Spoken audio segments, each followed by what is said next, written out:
Hopefully you had a chance to at least do the first couple so you get the idea here of what we're looking at. We're just investigating something, and I mean, this is kind of guided. It's not very open-ended here.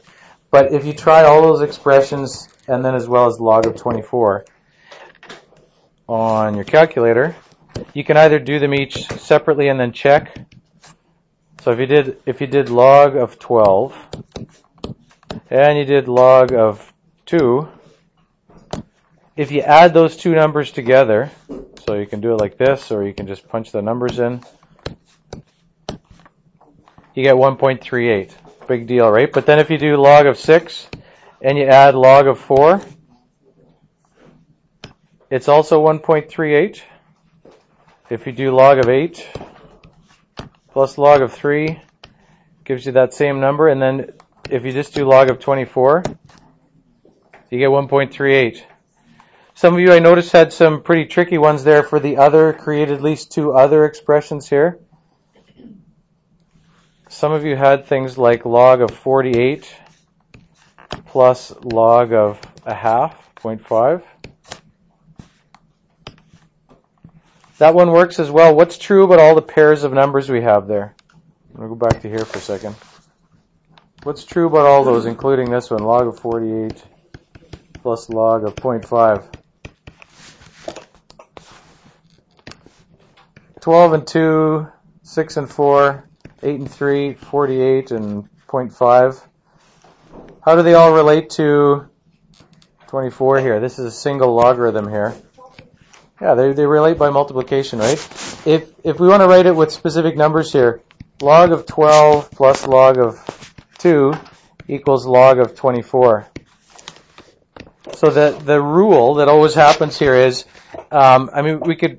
you can make up random numbers and decide what it's going to be equal to. Let's go back to the calculator and try this.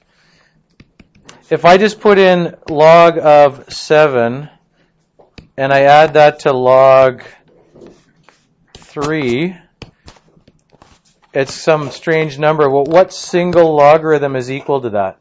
If I wanted to write that as a single logarithm, what single logarithm is equal to that? 21. Log of 21, right?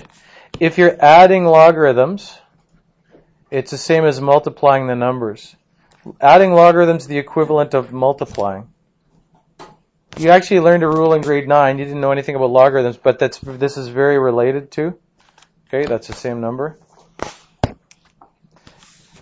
You learned in grade 9 something along these lines. If you have x to the 3 and you multiply that by x to the 5, what is that equal to? X to the, what do you do with those powers? When you're multiplying powers, what do you do with the exponents? You add them, right? So in other words, this is x to the 3 plus 5. I'm not sure if you phrased it this way, but multiplying powers was the same as adding exponents. Multiplying powers, same as adding exponents. We've learned that logarithms are exponents. When you're looking for a logarithm, you're basically asking what exponent am I looking for. Multiplying powers, same as adding exponents. Here, multiplying numbers is going to be the same as adding logarithms. Now, if we want to put this in general terms down the bottom, we're going to write a rule like that, but we're going to put some specific, or we're going to put some general variables in there. The logarithm of a product, so again, if we have log of, create at least two examples. I'm going to put the one down I had there, that log of 7 plus log of 3 is equal to log of 21. You don't need brackets there. I'm just putting it there to make sure we know what we're doing, and that's what you put on the calculator, but you can write it without those. In general, if you have log of one number and you add it to log of another number, that's the same as the logarithm of the product of the two of them, product being multiplied. So this is going to say, maybe the everyday word to say it here is adding logarithms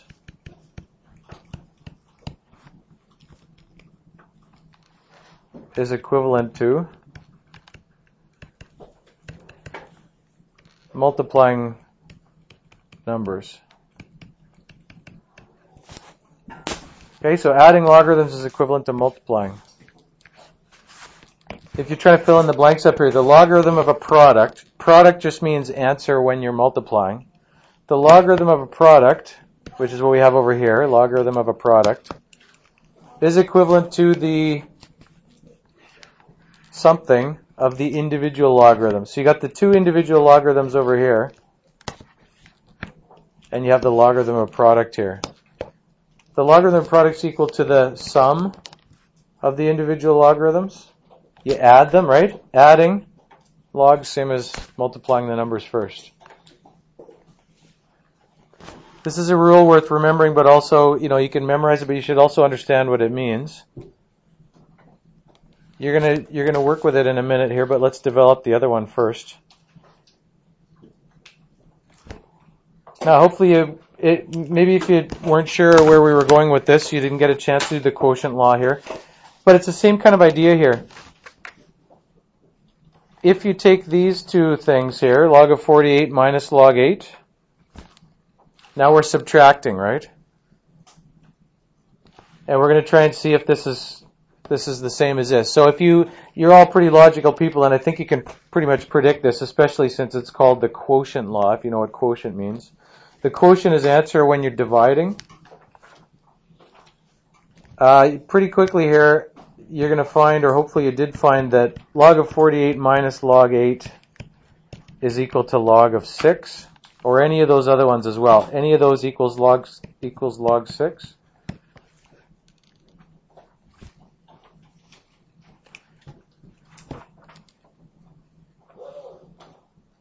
You could come up with a lot of other things that are equal to log 6. Create at least two other expressions that would have the same value. If you haven't done that, create two other expressions that would have that same value and confirm it on the calculator by subtracting. So you could do, you could do anything here. Log of 600, what would I have to subtract from that? Log of 100, right? Log of 600 minus log of 100. 600 divided by that. So the way we can write this here is log of 48 minus log 8 is the same as if you divide the numbers. So log of 48 divided by 8. This is what the rule is going to look like basically. Log of 48 minus log 8 is log of 48 divided by 8. Or if we're writing it in general terms here, log of A minus log of B is equal to log of A divided by B. You can put brackets if you want there. I suppose I should have actually written this down below, which we will do now. You can put it wherever you want, but the logarithm of a quotient is equivalent to the, what do you do with the individual logarithms? Subtract them, right? In everyday words, dividing is the same as subtracting logarithms.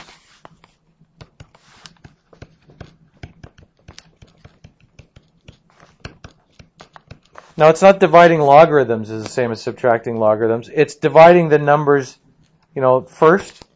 So the logarithm of a quotient is equivalent to the difference, subtraction, of the individual logarithms. You can make up your own examples after, if you haven't done that yet. Okay, those two rules are pretty important for you to understand.